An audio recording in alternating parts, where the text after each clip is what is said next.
The champagne glass shattered against marble, and I watched in horror as 300 pairs of eyes turned to stare at me. The cold liquid soaked through my black waitress uniform, seeping into my skin, but I couldn't move, couldn't breathe, couldn't do anything except stand there with my empty tray and feel the weight of Seoul's elite judgment crushing down on me. But it wasn't the ruined dress that made my blood run cold. It wasn't even the manager's furious face as he pushed through the crowd toward me. It was the man standing in front of me, his hand still outstretched from where he'd accidentally bumped into me, his lips curved in a smile that made my stomach turn. I knew that face. Those sharp cheekbones, that perfectly styled hair, the way his designer suit fit like it was painted on. I'd seen it on Easter Sunday 3 months ago when a man who looked exactly like him had walked into my convenience store and offered me something impossible. 50 million won to play his wife for 1 year. 50 million won that had already paid for my mother's surgery and saved her life. The man before me was Kim Yi-won, and from the malicious recognition gleaming in his eyes, he knew exactly who I was. His twin brother's contracted bride. The woman he'd cornered 6 months ago, whose life he'd destroyed with a few lies to management, the woman he'd assumed he'd never see again. "So clumsy," he said in Korean, loud enough for those nearby to hear, his tone dripping with full sympathy. "These foreign workers really should be more careful, don't you think?" His hand moved to my arm, ostensibly to steady me, but his grip was just a fraction too tight, his thumb pressing against the same spot he'd grabbed me before. "Are you all right? You look like you've seen a ghost." My mouth went dry. Across the ballroom I could see Yi Hyuk, my contract husband, speaking with executives.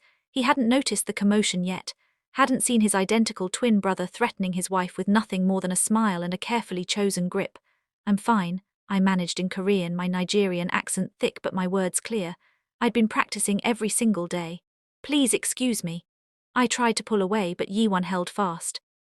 "Not so fast, we should catch up, don't you think? It's been so long since we last talked." The pause before the last word was deliberate, loaded with implication.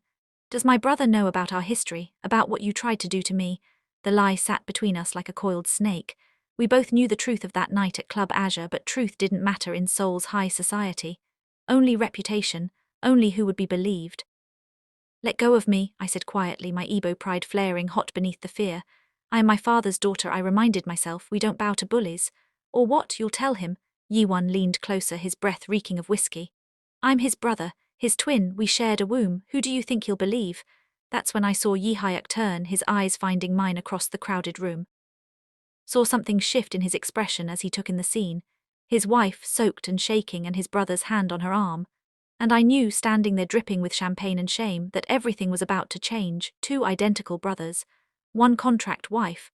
1 devastating secret waiting to tear everything apart. When love becomes a battlefield and loyalty turns deadly, every choice comes with a price. Subscribe now before the truth destroys everything they're trying to protect. 7 months earlier, I'd been a completely different person. Or maybe I'd been exactly the same, just with different dreams and fewer scars. I remember standing in Incheon Airport 18 months before all of this, 21 years old and terrified, while announcements I couldn't understand echoed around me. My acceptance letter to Yonsei University's international business program was folded carefully in my bag, my student visa was crisp and new, and my mother's voice was still ringing in my ears. "The smart one in WAM," she'd said, using the Igbo term that meant my child. "You go, you succeed, you bring the family up with you, that's how it works. No pressure, right?" Just the hopes and dreams and financial futures of an entire extended family resting on my 21-year-old shoulders. My mother sold land, good land in Enugu that her own mother had left us, land that should have gone to my younger sister Kioma's education, to send me to Seoul. The first semester had been manageable. My scholarship covered tuition, and I'd found a tiny Gashiwan room in Sinchon that cost less than my textbooks. I learned to navigate the subway system without getting lost, to bow at the correct angle, to say thank you and excuse me in Korean with enough proficiency to survive. I made friends with other international students, Ayana from Kenya, Femi from Lagos, a mixed group of outsiders trying to find our footing in a country that was both welcoming and completely closed off to us. Then Mama got sick. The call came at 3 a.m. Korean time, Kioma's voice crackling across the distance. "Ada, it's Mama. The doctors found something. Stage 3 ovarian cancer. Surgery was needed immediately and chemotherapy to follow. The costs were overwhelming even by Seoul standards. They were impossible. I tried everything. Applied for emergency loans that required a Korean guarantor I didn't have. looked into medical tourism programs that would take months to arrange, started a GoFundMe that raised barely a fraction of what we needed. I took a part-time job at a convenience store, then added weekend shifts at a restaurant, then started working 40 hours a week on top of full-time studies because what else could I do? My grades slipped. My scholarship became provisional. The money I sent home wasn't enough, would never be enough, and every call from home brought worse news. The cancer was spreading. Mama was in pain. They needed the money now, not later, not eventually, but now. So I dropped out of Yonsei University, where I'd been in the top 10% of my class, and started working full-time at Club Azure, an upscale restaurant in Gangnam where foreign servers were tolerated as long as we smiled pretty and didn't complain about the customers who got too friendly after their third bottle of soju. The manager, Park SSI, had been clear about the rules from day one. You're here to be decorative and efficient. Smile at the customers, refill their drinks, don't engage in conversation unless they ask direct questions, and whatever happens, whatever they say or do, you don't make a scene. These are important people. Offend them and you're gone. I nodded, desperate enough to agree to almost anything. The pay was decent, and the tips from wealthy businessmen trying to impress their colleagues could be substantial. I learned to dodge wandering hands without making it obvious, to laugh politely at jokes I didn't understand. To be present but invisible at the same time. For 3 months it worked. I sent money home every week. Mama had the surgery. The prognosis was hopeful but unsure. I was drowning, working 16 hours a day and sleeping 4 hours a night, but my head was still above water. Then Kim Yi-won walked into Club Azure. I noticed him immediately because everyone did. He had that kind of presence, tall, handsome in a sharp-featured way, expensive suit, the confidence of someone who'd never been told no in his entire life. He was with a group of men, all of them already drunk despite it being barely 8 p.m., all of them loud and without care, the way wealthy people are when they know there won't be consequences. I was assigned to their section. I bowed, poured their drinks, refilled their appetizers, and tried to ignore the way his eyes followed my every movement. I'd dealt with men like him before, rich, entitled, used to getting what they wanted. Usually they got bored if you didn't react. Yi-won wasn't like the others. Not Korean, he said at one point, his words slurred but his gaze sharp. He said it in English, showing off. No, sir, I replied, keeping my tone neutral. Where are you from? Nigeria, sir. Africa, one of his friends laughed, saying something in rapid Korean that made the whole table crack up. I didn't need a translator to know it wasn't complimentary. You speak Korean? Yi-won asked, switching languages. A little, sir. How much is a little? He stood then, moving closer, and every alarm bell in my head started blaring. Do you understand when I say you're very beautiful? Do you understand when I say I'd like to get to know you better? I'm just here to work, sir. I took a step back, maintaining the professional distance Park SSI had drilled into us. Everyone's just here to work, but we can make work more interesting, can't we? His hand reached for my waist and I moved smoothly out of range, years of dodging aggressive customers making my reflexes sharp. I should check on your drinks, I said, but when I turned to leave he grabbed my wrist. I'm talking to you, he said, and the playful tone was gone now, replaced with something darker. It's rude to walk away when someone's talking to you. Please let go, I said quietly, aware that the entire restaurant was pretending not to watch. Or what? I yanked my arm free harder than I'd intended and he stumbled slightly. It was barely anything, just a moment of lost balance, quickly recovered, but his face flushed with anger and embarrassment. His friends went quiet. You bitch, he said in Korean, and this time there was no mistaking the venom. Do you know who I am? Do you know what I could do to you? Park SSI appeared then, apologizing and bowing, pulling me away while assuring Yi-won that there would be consequences, that this kind of behavior was unacceptable, that I would be dealt with. I was sent to the back to wait while Park SSI smoothed things over. I knew it was bad, but I didn't realize how bad until he returned 20 minutes later, his face set in hard lines. Fired. But I didn't do anything. You assaulted a customer. Kim Yi-won, the son of Kim Technologies chairman, he says you propositioned him, that when he refused you became violent. Injustice of it stole my breath. That's a lie, he grabbed me, he was harassing me, ask anyone who was there. I did, they all confirm his story. Park SSI pulled an envelope from his pocket. Here's your final pay, minus what we're docking for the disturbance you caused. Clean out your locker and leave through the back. And don't bother looking for restaurant work anywhere in Gangnam. I've already called around, you're blacklisted. I stood there, envelope in hand, while he walked away without a backward glance. Around me the other servers avoided my eyes. No one would speak up. No one could afford to. I cleaned out my locker in a daze, my hands shaking so badly I could barely turn the combination lock. Inside was my backup uniform, a few personal items, and the emergency stash of cash I kept for subway fare. I sat on the floor of that dingy locker room and let myself cry for a few minutes. Then I pulled myself together, washed my face, and walked out into the Seoul night to figure out what the hell I was going to do. The next 2 months were the hardest of my life. My savings evaporated within weeks. I found work at a PC bang, then a convenience store, then another convenience store when the first one cut my hours. I moved to a cheaper Gashiwan, then an even cheaper one, until I was living in a room barely large enough for a twin mattress, sharing a bathroom with 20 other people, eating ramyun for every meal because it was all I could afford. I stopped calling home. Couldn't bear to hear Mama's weak voice asking if everything was okay, if I was eating enough, if school was going well. Couldn't admit that I'd failed, that I'd dropped out, that I was barely surviving in a country that had no use for me. My student visa was expiring in 3 months. Without enrollment in a university program, I'd have to leave Korea. Go back to Nigeria with nothing to show for the sacrifices my family had made, with Mama still needing ongoing treatment that would drain whatever resources we had left. I was working the night shift at a GS25 when everything changed. It was 2 a.m. on a Tuesday, that dead hour when even Seoul's insomnia seemed to pause for breath. I was restocking shelves, my eyes burning from lack of sleep, when the door chime announced a customer. I looked up, ready with my practiced greeting, and the words died in my throat. It was him, the man from the restaurant, Kim Yi-won, except something was off. This man wore a suit, yes, but it was rumpled, the tie loosened. He had dark circles under his eyes and moved with a purposeful efficiency that Yi-won's careless swagger had lacked. He walked straight to the coffee machine, poured himself a large Americano and approached the counter without even glancing at me. "Just this," he said in Korean, his voice deeper than Yi-won's rougher. I rang him up with shaking hands, waiting for the recognition to hit, for the accusations to start again. But he just paid, took his coffee and turned to leave. "Wait," I said before I could stop myself, the word coming out in English. He paused, looking back at me with mild curiosity. "Yes, nothing, sorry. Because what could I say? Are you Kim Yi-won? Why are you pretending not to know me? Are you going to get me fired from this job too?" But he frowned slightly, his eyes actually focusing on me for the first time. "You're not Korean? American? Nigerian?" "Ah," he nodded, and I braced for the usual comments, the questions about Africa that ranged from ignorant to offensive. Instead, he said, "Your Korean is good. How long have you been here?" 18 months. "Student," I hesitated. I was not anymore. Something shifted in his expression, though I couldn't read what. He took a sip of his coffee, studying me in a way that made my skin prickle with awareness.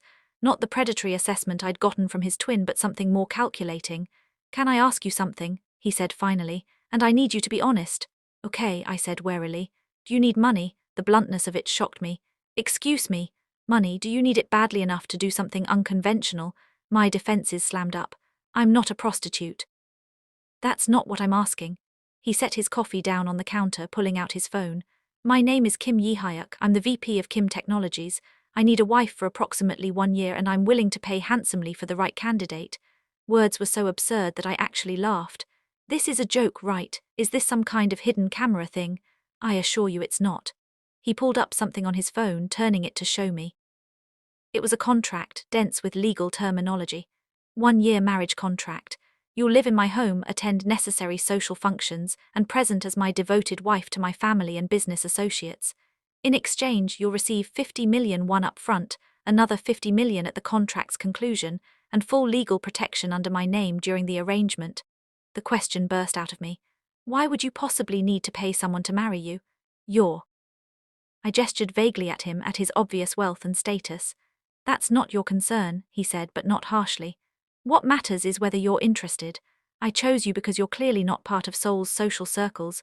You need money based on the fact that you're working a night shift at a convenience store despite having been a university student, and you're foreign, which means you'll have no complicated family connections here to deal with. You're looking for someone disposable," I said flatly. "I'm looking for someone practical." He pocketed his phone. "Think about it. If you're interested, come to this address tomorrow at 2 p.m. He wrote something on a receipt and slid it across the counter. "If not, we never had this conversation." He left then, and I was alone with the humming of refrigerators and the slow rotation of hot bar food, and a decision that felt too huge to possibly make. I didn't go to the address the next day. It was insane. Clearly some kind of scam or worse. I wasn't that desperate, except I was. Mama's latest medical bills arrived via email. My visa expiration date loomed. I'd done the math 3 dozen times. There was no legal, safe, reasonable way to get the money I needed in the time I had. I was going to lose everything. Mama's health, my own future, my family's hope. All of it was circling the drain, and I was powerless to stop it. So 2 days later I took the subway to Gangnam, found the address on the receipt, and stood outside one of the most expensive law offices in Seoul, trying to gather my courage. Yi Hyuk was waiting in a private conference room, and this time he had lawyers with him. They walked me through the contract clause by clause. It was legitimate, I realized with growing shock. All of it. The money, the arrangement, the legal protections. There were stipulations about maintaining the appearance of a real marriage, about discretion, about what would happen if either party violated the terms. But it was real. Why me? I asked again when the lawyers stepped out to let me review the final documents. There must be 1,000 women in Seoul who'd jump at this opportunity. There are, Yi Hyuk agreed. He was drinking coffee again, and I wondered if he ever slept. But most of them would expect the contract to lead to something real. They'd push boundaries, cause complications. You're practical enough to understand that this is purely business. Plus, your foreign status actually helps. My family will hate you, which serves my purposes. They'll be so busy opposing the match that they won't look too closely at the timeline or circumstances. Your family will hate me, I repeated. And you're okay with that? My family's approval has never been a priority. Something bitter crossed his face. So, are you in or not? I picked up the pen, and for a long moment I just held it, feeling the weight of what I was about to do. Signing this paper would change everything, would make me Mrs. Kim, at least on paper, would solve my immediate problems while creating a host of new ones I probably couldn't even imagine yet. But Mama was dying. My visa was expiring. And this man, this stranger with his cold eyes and his bizarre proposal, was offering me a lifeline. 1 year, I said. 1 year, he confirmed. I signed my name, Adana Chinonso Okafor, and watched as my entire life changed with the scratch of a pen. 1 signature. 1 year, 1 choice she can't undo. But what happens when a lifeline becomes a trap and walking away is no longer an option? Subscribe now and see how everything begins to unravel. The wedding took place 3 days later. On Easter Sunday. It felt wrong somehow, getting married on the day Christians celebrated resurrection and new life, when what I was doing felt more like a death. The death of my dreams, maybe, or the death of my innocence about what I'd do to survive, but Yi Hyuk had been insistent. The date works symbolically, he'd said. New beginnings, plus most of the board will be with family, so we won't have unwanted attention. So on Easter Sunday, while my mother was probably in church in Enugu praying for my success, I stood in that same law office and signed my name next to a man I'd spoken to for less than an hour total. No vows, no rings, just the scratch of pen on paper, and the strange weight of knowing I was now legally bound to a stranger. I wore a simple blue dress I'd bought from Dongdaemun Market for 30,000 won. Yi Hyuk wore another one of his endless suits. The lawyers served as witnesses. The whole thing took less than 15 minutes.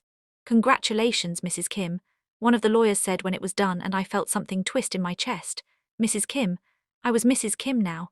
The money was transferred to my account that afternoon. I stared at my phone screen at those numbers, 50 million won, until my eyes blurred. I immediately sent 20 million to Mama's hospital, another 10 to Kioma for school fees and family expenses. The rest I put into savings, a cushion against disaster that I'd never had before. Mama cried when I called to tell her the money was coming. How NWAM, how did you manage this? I got a job, I said, which was technically true. A good one. Everything's going to be okay now, Mama. I didn't mention the contract marriage. Couldn't figure out how to explain it in a way that wouldn't sound insane or shameful. Mama would understand practicality. Igbo women were nothing if not practical, but I wasn't ready to share this particular decision. Maybe not ever. Yi Hyuk sent a car for me the next morning to move my things to the family estate. I packed my entire life into 2 suitcases and a backpack, everything I owned in the world fitting easily into the trunk of a luxury sedan that probably cost more than Mama's house. The Kim family mansion stole my breath. I'd seen wealthy homes before, had served in them, cleaned in them, but this was on another level entirely. The main house was a traditional hanok renovated with glass and steel, maintaining elegant Korean architectural lines while adding every modern luxury imaginable. The grounds sprawled over what must have been half a city block, featuring gardens and koi ponds and a separate building for staff quarters. An older woman in a neat uniform greeted me at the door. "I'm Mrs. Cha, the head housekeeper," she said in Korean, her tone professionally neutral. I'll show you to your room. My room. I'd expected to be sharing quarters with Yi Hyuk, though we hadn't discussed the details. Young master instructed us to prepare the West Wing guest suite for you, Mrs. Cha said, leading me through corridors that seemed to go on forever. It has its own bathroom and sitting area. You'll find appropriate clothing in the closet. The young master had his stylist select items in your size. If anything doesn't fit, let me know and we'll have changes made. The room was bigger than my entire previous apartment. The closet held more clothes than I'd owned in my lifetime, all designer labels, all perfectly arranged. The bathroom featured a soaking tub and a shower with enough jets and settings to pilot a spaceship. Dinner is served at 7 p.m. in the main dining room, Mrs. Cha continued. The family expects punctuality. Breakfast is available from 6 to 9 a.m., but the young master typically eats early and leaves for the office by 7. If you need anything, there's an intercom system. She pointed to a panel by the door. Any questions?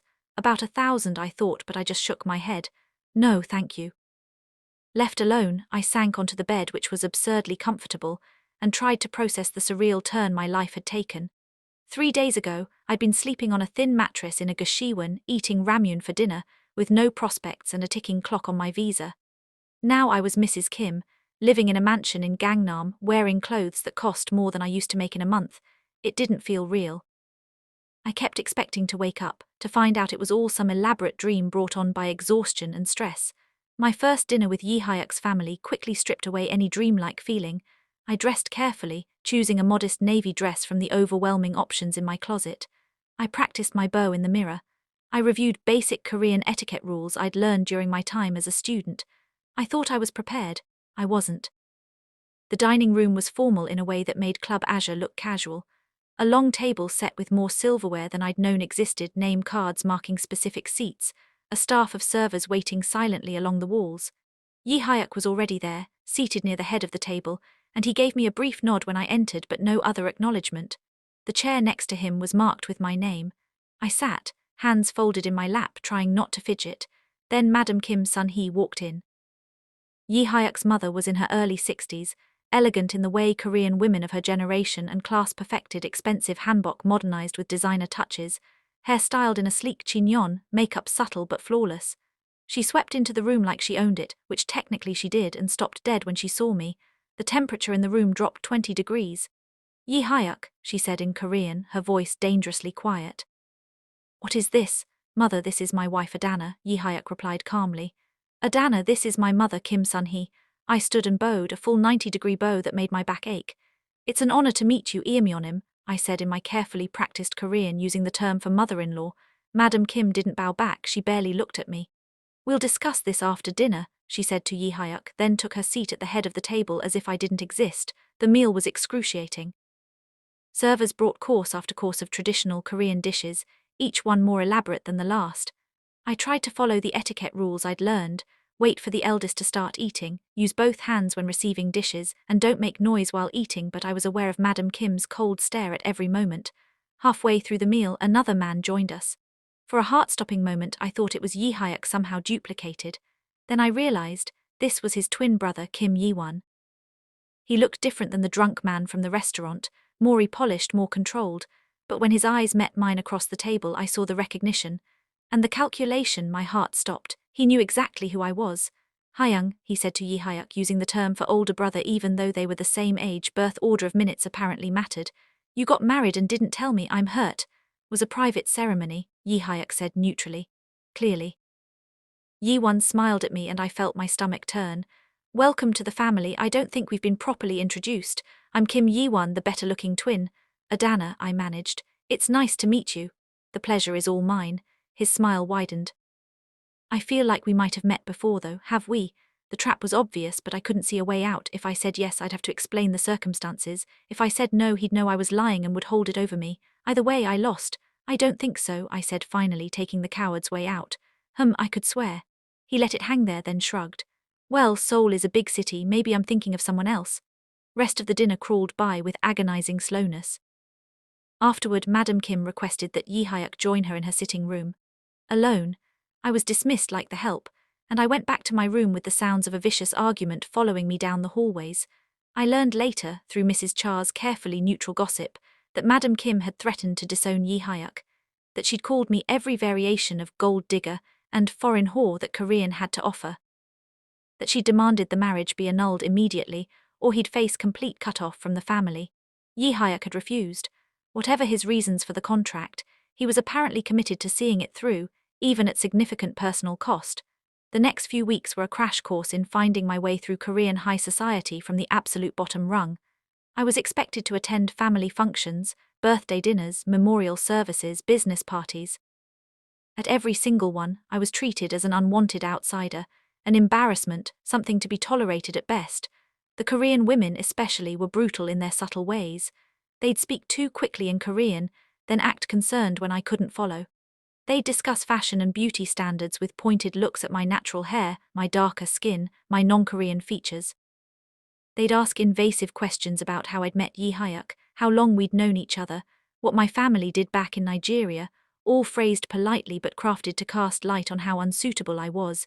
Yi-won was a constant, menacing presence. He never explicitly referenced our encounter at Club Azure, but he'd drop little hints. Comments about waitstaff service, jokes about supply room hookups at parties. Always when Yi Hyuk was out of earshot, always with that knowing smile that made my skin crawl. Playing a dangerous game, he said to me once, cornering me at a charity function. We were in a quieter hallway, momentarily alone. My brother might be fooled by whatever act you're selling, but I know what you really are. What's that? I asked, tired of the constant intimidation. A desperate woman who'll do anything for money. Who'll spread her legs for finish that sentence and I'll scream, I cut him off. I don't care who hears, who believes what, test me. Yi-won observed me for a long moment and something like respect flickered in his eyes. You've got more spine than I thought, that could be interesting. He stepped closer, close enough that I could smell his cologne. Here's the thing about my brother, he's loyal to a fault. Family means everything to him. So when I tell him that you and I had a thing before you targeted him, who do you think he'll believe? His trashy foreign wife or his blood? You'd lie to him like that. I'd do a lot worse than lie to protect what's mine. And make no mistake, the Kim family legacy, the company, all of it, that's mine, not his. He's just keeping the seat warm. Yi-won smiled. So be a good girl, play your role, take your money when the year is up and disappear. Otherwise, I'll make sure your time here is very, very unpleasant. He walked away before I could respond, leaving me shaking with anger and fear in equal measure. That night I couldn't sleep. I sat in my absurdly luxurious room, looking out at Seoul's glittering skyline, and wondered what the hell I'd gotten myself into. The money was saving Mama's life that was worth almost anything. But the psychological toll of being constantly on guard, constantly judged and threatened, was wearing me down faster than I'd expected. Around 2 a.m. I gave up on sleep and wandered down to the kitchen, thinking maybe some warm milk or tea would help. The mansion was quiet at night, most of the staff in their quarters, the family members in their respective wings. I was surprised to find lights on in the kitchen, and even more surprised to find Yi Hyuk there, sitting at the counter with a laptop and what looked like his fourth cup of coffee. Can't sleep either, I asked, and he looked up with bloodshot eyes. Work, he said simply. Big presentation tomorrow, you, just adjusting. I moved to the kettle, filling it with water. This is all very different from what I'm used to. I imagine so. He watched me for a moment. For what it's worth, you're handling it better than I expected. My mother is not an easy woman. I laughed, but there was no humor in it. That's one way to put it. She'll come around eventually, or she won't. Either way, the contract stands, you don't have to worry about that. Brother, I started, then stopped. How could I explain without revealing everything? He doesn't seem happy about the marriage either. Something shifted in Yi Hyuk's expression. My brother isn't happy about anything that doesn't directly benefit him. Don't take it personally. Feels pretty personal. He harassing you? The question was sharp, and I was startled by the intensity in his voice. No, not exactly, just making comments, nothing I can't handle. If that changes, tell me. Yi Hyuk closed his laptop, giving me his full attention. I know this situation is unconventional. I know you're doing this for practical reasons, and so am I, but while you're in this house, you're under my protection. That means something, contract or not. It was the first time he'd addressed me as anything other than a business arrangement, and I felt something loosen in my chest. Thank you, I said quietly. Thank me yet, he said with a slight smile. You haven't seen my mother's reaction to us leaving the gala. She's going to make our lives hell for the next few weeks. We sat in companionable silence while the kettle boiled, and I thought that maybe, just maybe, this year wouldn't be entirely unbearable. I was wrong. For the first time she wasn't facing it all alone. In a world that kept pushing Adana to the edge, Yi Hyuk finally chose to stand beside her, to protect, not control, to stay close and not distant. If you've ever wished for a safe place, for someone who sees you and chooses you anyway, this story is for you. Subscribe now, because some love begins with protection and grows into something unforgettable. The shift happened gradually over the next few months, so subtle I almost didn't notice it at first. Yi Hyuk started eating breakfast with me instead of leaving before dawn. We had actual conversations beyond logistics and schedules. He asked about my life before Korea, about growing up in Enugu, about my family and my dreams before everything fell apart. I told him about my father, who died when I was 12, and how I'd promised him I'd make something of myself. About Kioma, who was brilliant with numbers and deserved every opportunity I'd had. About my grandmother, who taught me Igbo proverbs and told me stories about our ancestors who'd been warriors and traders and never bowed to anyone.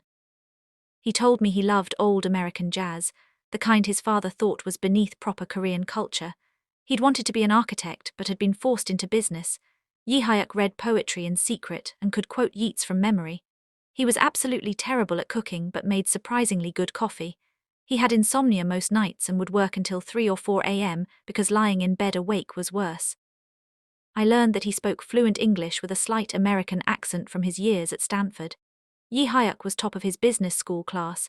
He could calculate complex financial projections in his head and missed having friends, real friends, not business associates with an ache that never quite went away. He hummed classical music when he was concentrating and drank too much coffee when he was nervous. We started spending evenings together in his study, me working on my Korean language skills while he dealt with company paperwork. Sometimes we'd talk for hours, other times we'd sit in comfortable silence.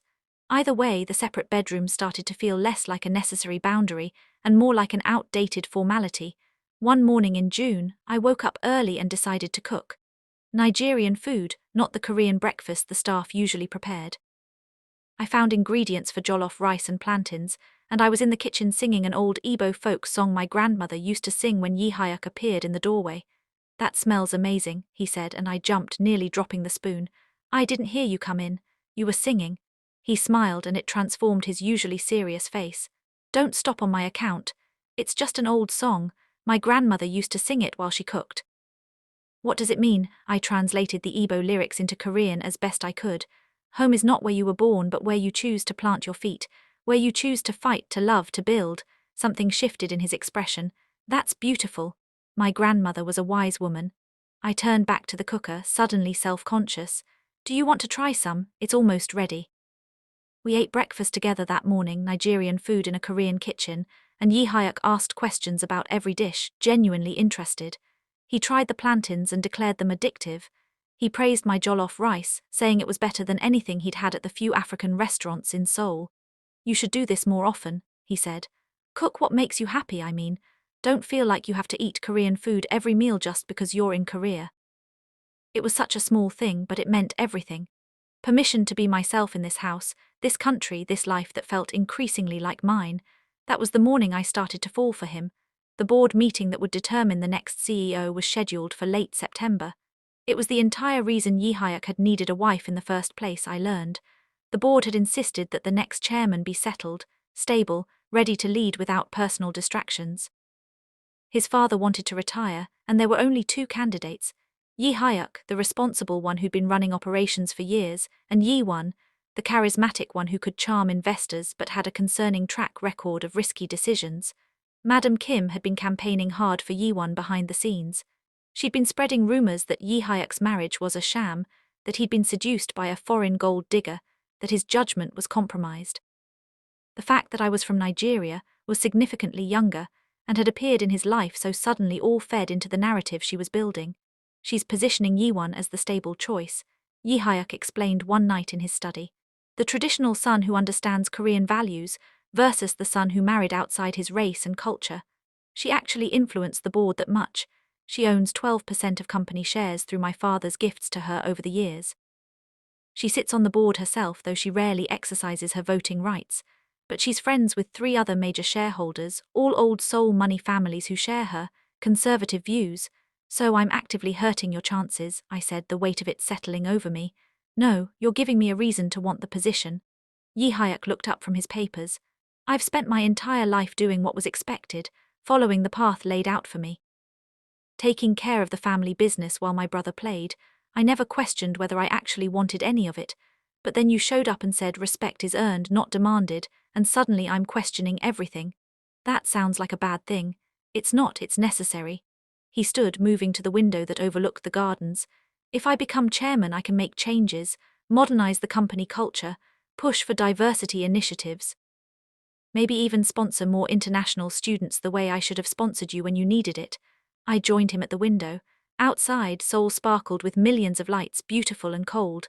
And if you don't become chairman, then the contract ends, you get your final payment, and we both move on with our lives. He said it matter-of-factly, but something in his tone suggested he found that prospect less appealing than he once had. Is that what you want? I asked quietly. For me to move on when the contract ends? Yi Hyuk turned to look at me, and the expression in his eyes made my breath catch. 3 months ago I would have said yes, that was the plan, but now, he reached out, tucking a loose curl behind my ear with surprising gentleness. Now I find myself hoping that when the year is up you might consider staying anyway, not because of money or obligation but because you want to. You're asking a lot, I whispered. Your family hates me. Your mother has made it her mission to make my life miserable. Your brother threatens me every chance he gets. I'm exhausted all the time from being on guard, from never belonging, from he kissed me. Soft and tentative, like he was afraid I'd pull away. I didn't. I leaned into the kiss into him and felt something click into place that I'd been resisting since that first morning in the kitchen when he'd looked at me like I was a person instead of a transaction. When we broke apart, we were both breathing hard. That was unprofessional, Yi Hyuk said, but he smiled. Extremely, I agreed. The contract doesn't have a clause about kissing. Should probably renegotiate the terms. We both laughed and it felt like relief, like finally admitting something we'd both known for weeks but had been too afraid to say out loud. If you believe in love that grows quietly in gentle moments that mean everything, subscribe softly and fall into Adana and Yi Hyuk's story a little deeper. After that night, things changed more dramatically. We stopped pretending the separate bedrooms made sense. My things moved gradually until I was sleeping in his bed more often than not, waking up to his alarm and his terrible morning hair and the way he'd pull me closer in his sleep. The physical intimacy was different than I expected. Yi Hyuk was careful, almost reverential, always making sure I was comfortable, always asking permission. It was the opposite of Yi Won's aggressive entitlement, and maybe that's why it meant so much. Mrs. Cha noticed the change, of course.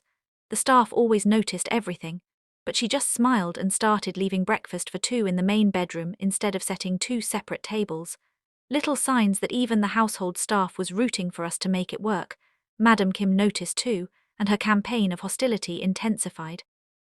She started inviting suitable women to family dinners, eligible Korean daughters of business partners, each one conveniently single, accomplished and everything I wasn't. She made pointed comments about how traditional Korean wives behaved, about the importance of cultural compatibility, about how some marriages were clearly mistakes that shouldn't be prolonged. She's threatened, Yi Hyuk said one night after a particularly awkward family dinner where Madam Kim had seated a beautiful Korean woman next to him and pointedly ignored me the entire meal. She sees that we're actually happy and it undermines her narrative. We, I asked. Happy? He looked at me with such tenderness that my heart ached. I am, are you? Yes, I admitted, more than I ever thought I could be in this situation, but it scares me, Yi Hyuk. What happens when the contract ends? What happens if you don't get the chairman position? What happens if your family never accepts me? Then we figure it out together. He pulled me close. I'm not losing you because of a contract date or a board decision or my mother's approval. You're mine, Adana, and I'm yours. Everything else is just details. I wanted to believe him. I tried to believe him. But I'd learned the hard way that good things in my life had a habit of disappearing. The charity gala 3 weeks before the board meeting was supposed to be my official debut into Seoul high society as Mrs. Kim. Yi Hyuk had warned me it would be intense, Korea's wealthiest families all in one place, massive donations being announced, press coverage, the whole spectacle. He'd arranged for a stylist to come to the house, and I was transformed over the course of 4 hours into someone I barely recognized in the mirror. The dress was deep blue silk that cost more than a semester of university tuition. My natural hair was styled in elegant cornrows that swept into an updo, the stylist surprisingly skilled at working with my texture. Makeup highlighted my features without trying to make me look Korean, which I appreciated. I looked elegant, sophisticated, like I might actually belong at an event like this. The illusion lasted approximately 30 minutes. The Wizzy Hyatt ballroom was overwhelming, with grand light fixtures, elaborate floral arrangements, a string quartet playing classical music, hundreds of people in designer formal wear, all of them moving through the space with the confidence of those who belonged. I walked in on Yi Hyuk's arm, very aware of the attention we drew. The whispers started immediately. Is that his wife? I heard she's from Africa. How did she trap him? Poor Yi Hyuk, probably got her pregnant. I held my head high, my smile in place, while Yi Hyuk guided me through the crowd. He introduced me to business associates, board members, and family friends. Most were politely cold. A few were overtly hostile. One older woman actually asked in English, "How much is he paying you?" Madam Kim was holding court in one corner, surrounded by her social circle. When we approached to pay our respects, she made a show of introducing her son to various people while completely ignoring my existence. It was a power play, and everyone in the vicinity noticed. "Mother," Yi Hyuk said with steel in his voice, "you're being rude to my wife." Madam Kim smiled with ice in her eyes. "I apologize, sometimes I forget she's there, she's so temporary." I felt Yi Hyuk tense beside me, but before he could respond, someone called his name from across the room. A board member he needed to speak with before the evening's presentations. He looked torn, but I squeezed his arm. "Go," I said quietly. "I'm fine." He hesitated, then nodded. "Stay near the main area, I'll be right back." He left, and Madam Kim immediately dismissed herself to speak with other guests. I was left standing alone in a sea of wealth and judgment, feeling like an imposter in my expensive dress. That's when I decided I needed a moment to compose myself, to push down the rising panic that came from being so completely out of my depth. I spotted a hallway leading to what looked like restrooms and service areas, away from the main ballroom. I just needed 5 minutes. 5 minutes to breathe and remind myself why I was doing this. I was heading toward the hallway when someone bumped into me from behind, hard enough to send me stumbling forward. The tray of champagne glasses beside me, held by an actual waitress, went flying. The glasses shattered against the marble floor with that awful, attention-grabbing sound. And suddenly, I was covered in Dom Perignon, the cold liquid soaking through my expensive dress. My carefully styled hair dripping, the ballroom went silent. Every single person turned to stare.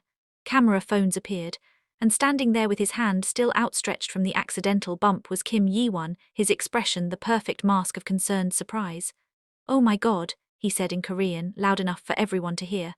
"I'm so sorry, these foreign workers really should watch where they're going though." "Are you all right?" His hand moved to my arm, supposedly to steady me, but his grip was just a bit too tight, his thumb pressing into my skin with deliberate force. That's when I realized. He thought I was a waitress. In the dim lighting of the hallway entrance, wearing a blue dress that wasn't different from the staff uniforms, he thought I was just another foreign worker he could humiliate for fun.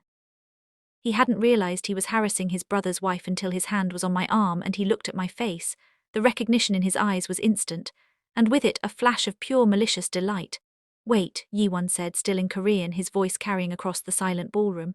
"You're not staff, you're Adana SSI, my brother's wife. I'm so sorry I didn't recognize you, though I suppose in this lighting with that dress." He left the implication hanging, that I looked like the help. That I didn't belong. My hands were trembling. Champagne dripped down my face, ruining my makeup. The dress was destroyed, and every camera in the room was pointed at me, capturing my humiliation for tomorrow's news cycle.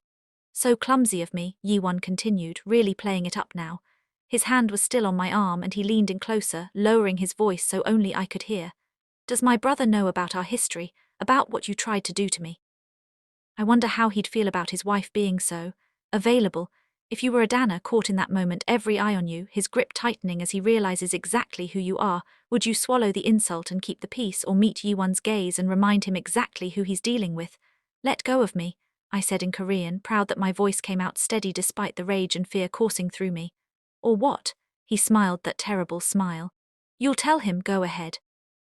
I'm his twin brother. We shared a womb. Who do you think he'll believe?" That's when I saw Yi Hyuk across the ballroom, finally noticing the commotion.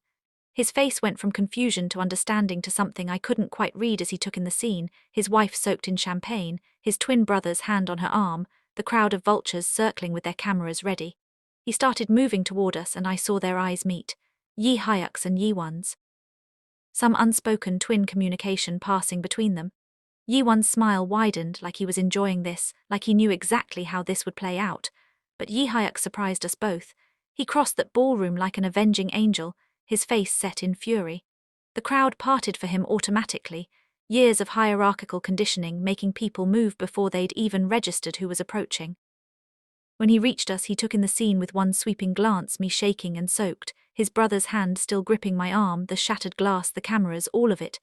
"Let go of my wife," he said, his voice quiet but carrying that particular edge that made it clear it wasn't a request. Yi-won released my arm with exaggerated care. "I was just helping Hyung.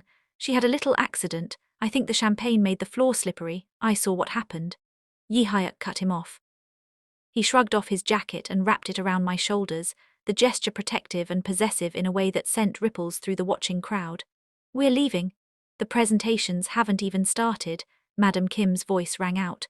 She'd materialized from somewhere in the crowd, her face a mask of false concern. "You can't leave now, it would be so rude to our hosts." "I'm sure Adana SSI can find somewhere to clean up. We are leaving," Yi-hyuk repeated, and this time his eyes swept the crowd with clear disdain. "My wife has been humiliated enough for one evening." He took my hand then. Not my elbow, not a gidding touch on my back, but my hand, fingers interlaced in a way that was unmistakably intimate, unmistakably real, the kind of gesture that said, "This isn't just a business arrangement, this is my wife and I'm claiming her in front of all of you." The crowd parted again as we walked toward the exit, and I felt every eye on us. I heard the whispers starting already, the speculation and gossip that would be all over Korean news sites by morning, the Nigerian gold digger who couldn't even make it through one gala without causing a scene, the embarrassment to the Kim family, the proof that Yi-hyuk had made a terrible mistake. In the car, silence stretched between us. I was shaking now that the adrenaline was wearing off, champagne still dripping from my hair, Yi-hyuk's jacket wrapped around my shoulders like armor. I wanted to say something to explain, but my throat was too tight. "I'm sorry," Yi-hyuk said finally, startling me. "I shouldn't have left you alone.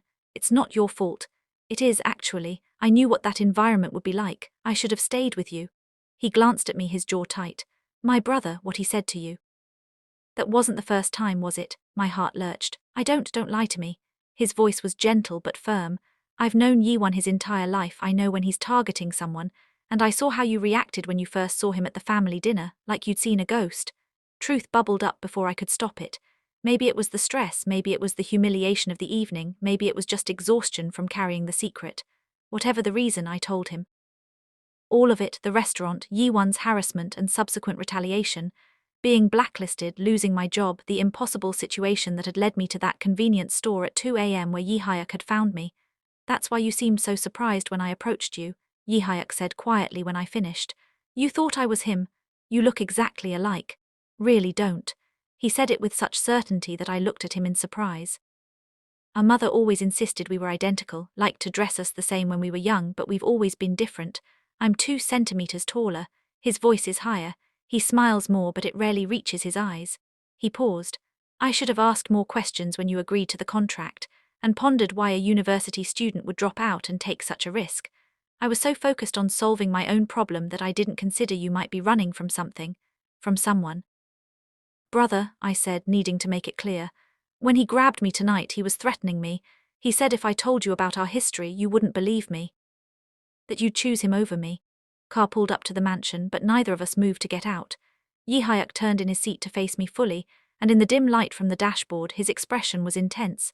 "I believe you," he said, "and for what it's worth, I would choose you over him. I've spent 38 years cleaning up after Yi-won's messes, covering for his mistakes, watching him charm his way out of consequences while I did the actual work. Our mother always preferred him, the charismatic one, the golden child. He can do no wrong in her eyes." Bitterness leaked into his voice. "But I know who he really is, I've always known. Then why not call him out? Why let him get away with because he's my brother?" Yi-hyuk said it simply, but there were layers of pain underneath. "Because my mother would never forgive me. The board sees him as the face of the company while I'm just the workhorse. 38 years of family dynamics don't change overnight." He paused. "But they can change, and maybe it's time they did." "What does that mean?" "It means you're my wife. Contract or not, temporary or not, you're under my protection, and I don't take that lightly." He reached out, tucking a damp strand of hair behind my ear with surprising gentleness. "It means I'm sorry I didn't see what was happening sooner.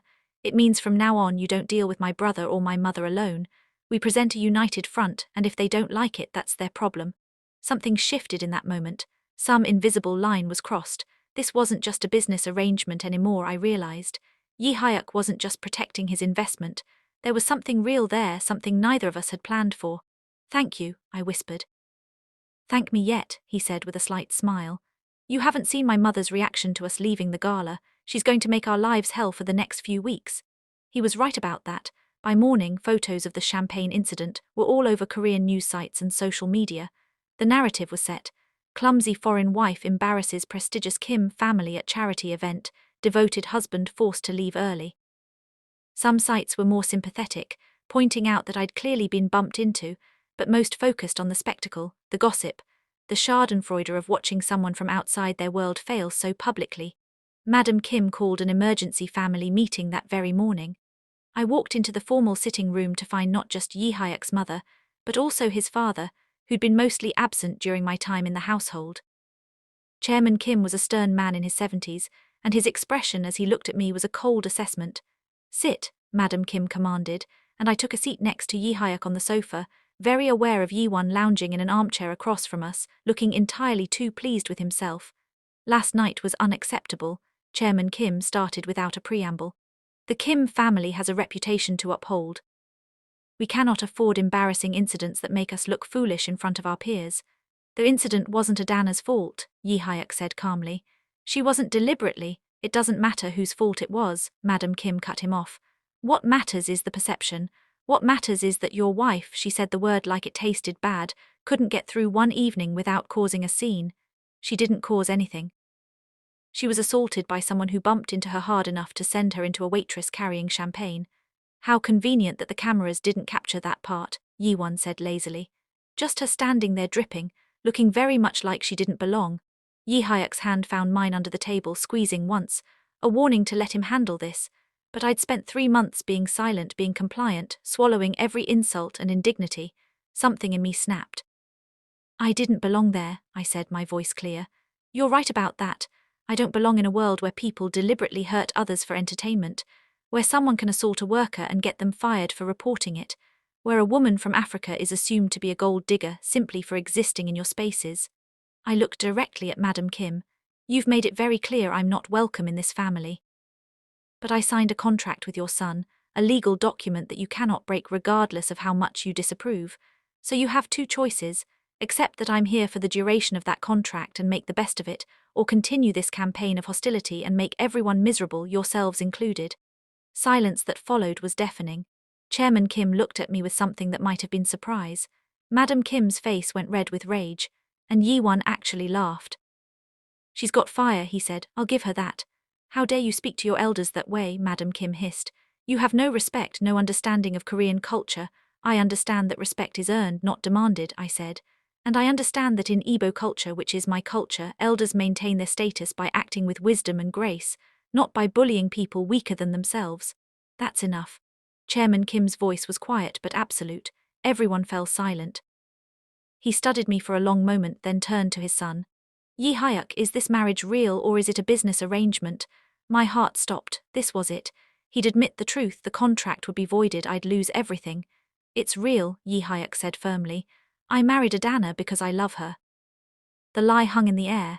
Because it was a lie, we'd never even discussed feelings, had maintained carefully separate lives until recently, and had an expiration date on our arrangement.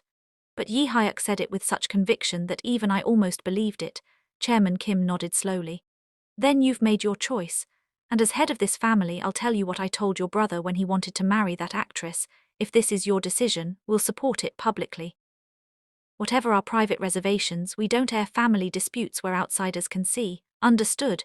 "Yes, father," Yi Hyuk said. "That doesn't mean we have to accept her into our hearts," Madam Kim protested. "No," Chairman Kim agreed. "But it means you stop actively sabotaging them. No more arranged incidents, no more spreading rumors, no more inviting press to events where she'll be humiliated." He looked at Yi-won. "That goes for you too."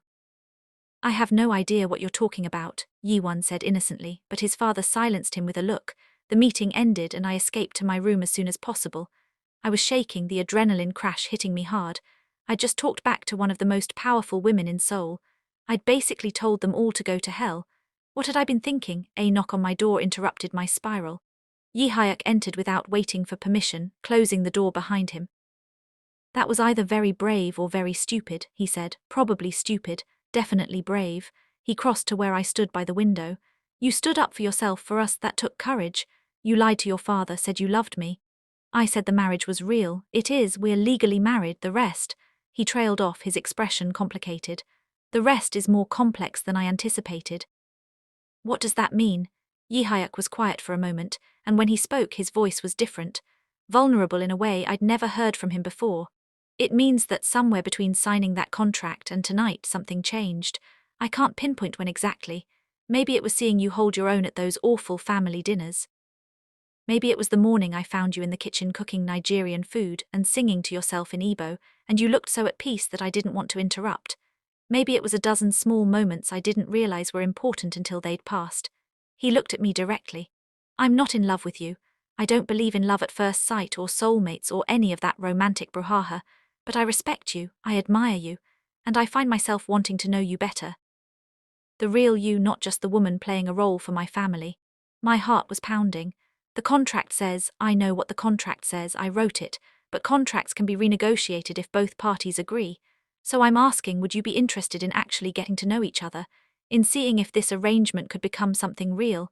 It should have been an easy no. This was still a business deal. I was still here for Mama's medical bills and my family's future. Getting emotionally involved would only complicate things, make it harder when the year ended and I went back to Nigeria. But I heard myself saying, yes, I'd like that. And I meant it. It was supposed to be simple, clear terms, clear ending, no feelings involved. But what happens when the lines begin to blur and walking away no longer feels as easy as it once did? If you've ever said yes, knowing it might change everything, subscribe now and stay for what comes next. The weeks that followed felt like a different kind of courtship. We were already married, already living together, already sleeping in the same bed most nights. But now we were actually dating in a way, learning each other not as contract partners but as potential life partners. Yi-hyuk took me to his favorite jazz club in Itaewon, a tiny place where musicians played until 3 a.m. and nobody cared that the VP of Kim Technologies was there with his foreign wife. We walked through Namsan Tower at sunset, took silly photos like tourists and ate street food from vendors in Myeongdong. He showed me his soul, the parts that existed outside boardrooms and family obligations. I took him to the Nigerian restaurant in Dongdaemun where I used to eat when I was homesick. Introduced him to Femi and Ayana, my friends from before, who looked at us with confusion and something like hope. The lovey na real. Yana asked me in pidgin when Yi-hyuk was in the restroom, Abai na still the contract? I don't know, I admitted. Maybe both. Does it matter? It matters if you're falling in love with him, Ada. It matters if this ends and you get hurt. I know, I said, but I was already falling and I didn't know how to stop. The board meeting was scheduled for the last week of September. As it approached, the tension in the household ratcheted up. Madam Kim's campaign intensified, more suitable women at dinners, more pointed comments, more pressure on Yi-hyuk to come to his senses before he ruined his chances at the chairmanship. Yi-won became quieter, which worried me more than his overt harassment. He watched us at family gatherings with calculating eyes, and I knew he was planning something. I just didn't know what. The answer came 3 weeks before the board meeting. I was at the library working on my Korean when someone grabbed my arm outside, pulling me into an alley. Yi-won, we need to talk, he said, his grip tight enough to hurt. Let go of me. I tried to pull away, but he was stronger. Until you listen, you think you're so clever, don't you? Worming your way into my brother's bed, making him think you actually care about him. But I know what you are, I've always known. You don't know anything about me. I know you're a desperate woman who'll do anything for money. I know you trapped my brother with a fake marriage and now you're trying to make it real. And I know that if you don't disappear before the board meeting, I'll destroy you. By telling your brother about something that never happened, he already knows. I told him everything. That surprised him enough that his grip loosened. You told him about the restaurant, about how you harassed me and got me fired. About every threat you've made since I came into this family. He knows all of it and he believed me. Not you, me. I jerked my arm free. You don't have power over me anymore. Don't I? Yi-won's smile was ugly. Because I have something better than stories from a restaurant. I have proof that your mother's medical bills were paid the exact day you signed the marriage contract. I have financial records showing the money transfer. I have the contract itself. Did you really think my brother kept the only copy? I know people, Adana, lawyers, investigators, journalists. I can prove this marriage is a sham, and I can make sure the board knows about it right before they vote. My blood went cold. That's illegal. Those medical records are private. Please, you think privacy laws matter when you're rich enough? I can get anything I want. And what I want is for you to leave tonight, pack your things, take whatever money you've already received and disappear. If you do that, I'll stay quiet. The board will vote, Yi Hyuk might even win and you'll have your payout. Everyone wins.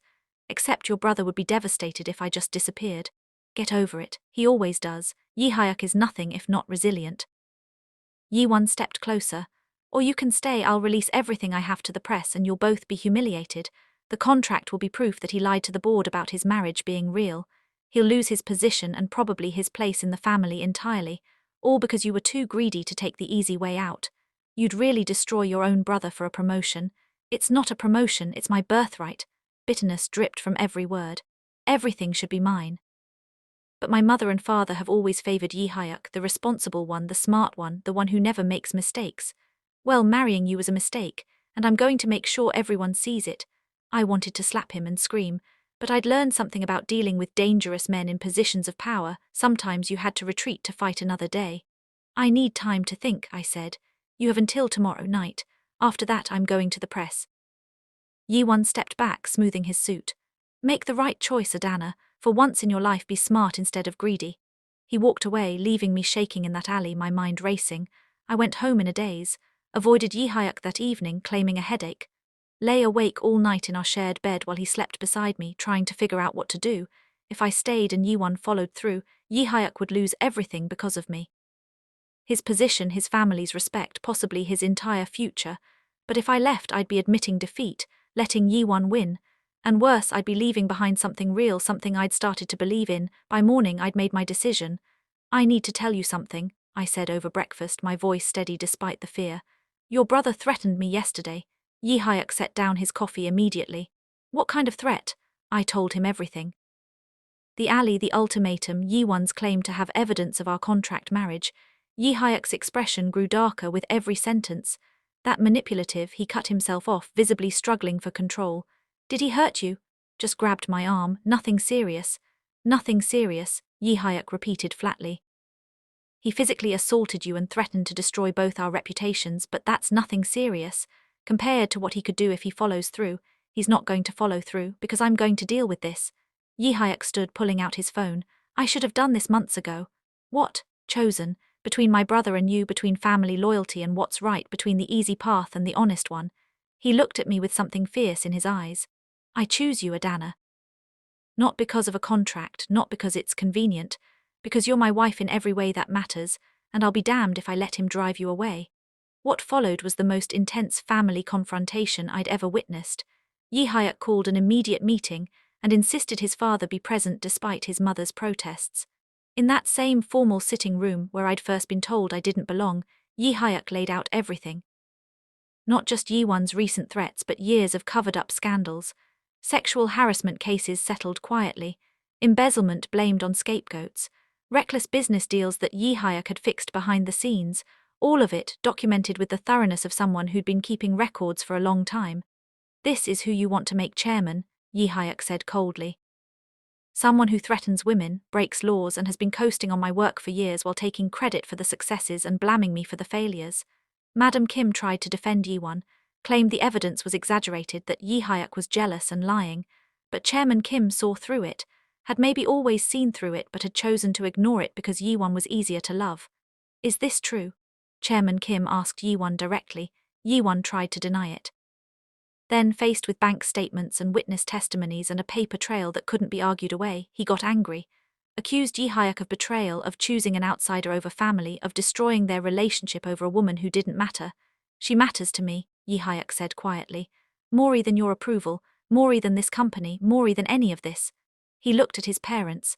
I'm withdrawing from consideration for chairman. I'll stay on as VP or I'll resign entirely if that's what you prefer, but I won't participate in this anymore. I won't pretend we're a functional family when we're anything but, and I won't sacrifice my wife to maintain an illusion. No, Chairman Kim said, you're not withdrawing, Yi-won is. Room went silent. Father, Yi-won started, but his father cut him off with a look that could have frozen fire. Ignored too much for too long. You're not ready to lead this company. Maybe you never will be. He turned to Yi Hyuk. The board meeting will proceed as scheduled, you'll present your vision, and if they have concerns about your marriage, you'll address them honestly. Honestly, Madam Kim looked appalled. Then maybe everything needs to be ruined, Chairman Kim said tiredly. The board meeting held. I was allowed to attend, sitting in the back while Yi Hyuk presented his vision. He was brilliant, confident, innovative, exactly what the company needed. Then Yi-won stood and brought out his evidence. Photos from the restaurant, financial records, the contract itself. My brother has deceived all of you, Yi-won said. His marriage is a sham, a business transaction. Is this the judgment we want leading our company? The room erupted in whispers. My heart stopped. This was it. We'd lost. Everything was on the line. Yi Hyuk's family, his future, and the truth they could no longer hide. But sometimes the moment you think you've lost is the moment everything is decided. If you were in that room watching it all unfold, would you fight for the truth? Or protect the illusion? Drop your thoughts in the comments. What would you do? But then Yi Hyuk stood and smiled. My brother is correct, he said calmly. The marriage did begin as a contract, but that's not the full story. He pulled up his own presentation, candid photos from the past months, me cooking while he watched with obvious affection, us at restaurants laughing, walking through Namsan Tower at sunset. Private moments I hadn't known were being photographed. These weren't staged, Yi Hyuk said. These are real moments from a relationship that grew out of unusual circumstances. Yes, we started as a business arrangement, but we became something authentic, something worth protecting. He turned to address the board directly. You wanted someone settled and stable. I am. My commitment to Adana, despite my family's opposition, despite cultural barriers, despite every reason to keep things professional, that should tell you everything about my leadership. I don't give up when things get difficult. I don't choose the easy path over the right one, and I don't sacrifice people who matter to me for political convenience. Then one of the board members, Mrs. Han, spoke up. The young lady, Adana SSI, does she love you? I stood on shaking legs. Every eye in that room turned to me. I thought about running, about taking the easy way out. Instead, I spoke in Korean. I love him more than I knew I could love anyone. When I signed that contract, I was desperate and scared. But he gave me something I didn't know I needed: respect, safety, partnership. He chose me over his family's approval, over his own ambitions, over everything. So yes, I love him, and I'll stand beside him whether this board approves or not. Han nodded. Good. A man who can earn that kind of loyalty is a man who can lead. The vote was 10-3 in favor of Yi Hyuk. Yi-won walked out. Madam Kim followed. But Chairman Kim stayed, and after the meeting he approached me with something that might have been respect. You speak well when it matters, he said simply. That night we stood on our balcony looking out at Seoul's lights. We did it, I said. You did it, Yi Hyuk corrected. You chose to stay. Where would I go? This is home now. The words surprised me, but they were true. Contract, Yi Hyuk said. Technically, you're still owed the second 50 million won when the year ends in 6 months. I don't want it. Adana, I don't want it, I repeated firmly. That money was for a contract, but this isn't that anymore. This is a marriage, a real one, and real marriages don't have exit clauses. He pulled me close. I love you, he whispered. I should have said it sooner, but I love you. I love you too, I said, and meant it with everything I had. 6 months later we had a real wedding, not signatures and witnesses, but a celebration blending both our worlds. On Easter Sunday, exactly 1 year after we'd first signed that contract, I stood before our families in traditional Igbo Isiagu fabric alongside a white dress, my hair in elaborate braids interwoven with fresh flowers. We served jollof rice and kimchi side by side. Mama was there, healthy enough to travel, crying through the ceremony. Kioma and my grandmother came too, wide-eyed at Seoul but never making me feel like I'd abandoned them. Some of Yi Hyuk's family came, except his mother. She refused, same as Yi-won, who'd moved to Busan. But Chairman Kim was there. Several cousins, even some board members, Mrs. Cha cried. The household staff too. They'd watched us grow from strangers to partners, and they celebrated it. As we danced traditional Korean music and Afrobeats, I thought about the girl who'd been scrubbing tables 18 months ago. Desperate, invisible, assuming she'd never matter to anyone in this vast city. That girl would never have believed she'd end up here, married to one of Seoul's most powerful men, not because of a contract but because we'd chosen each other. Again and again. What are you thinking about? Yi Hyuk asked. That I came to Seoul for survival, but I found something better. I found love. I love you, Adana. Home is wherever we are together, he said, and kissed me in front of everyone. He was right. My home wasn't Nigeria or Seoul. Home was the person who saw you completely, accepted you fully, and chose you daily. And I'd found that in the most unlikely of places, with the most unlikely of persons, what started as a contract on one Easter Sunday had transformed into something that couldn't be bought or negotiated. It became love. Real, messy, complicated, beautiful love. As the celebration continued, cultures blending and families learning to coexist, I held tight to my husband, not the heir who'd needed a wife for appearance's sake, but the man who'd risked everything to keep me. And I knew I'd made the right choice. Every single time I'd chosen to stay, to fight, to believe that love could conquer impossible odds. This was our story. Not a fairy tale, but a real love that had survived fire and come out stronger. A love that started transactionally and transformed into something transcendent. A love that proved the best things come from unexpected places, and that choosing to stay, to fight, to love despite the odds, that was its own victory. And as we danced under Seoul's stars on this Easter Sunday, exactly 1 year after I'd signed my name on a contract that would change everything, I knew this was just the beginning. There would be more battles, more judgment, more challenges, but we'd face them together. And that made all the difference, and that was how a contract turned into a forever. And if love found you in the most unexpected place, would you be brave enough to choose it again and again?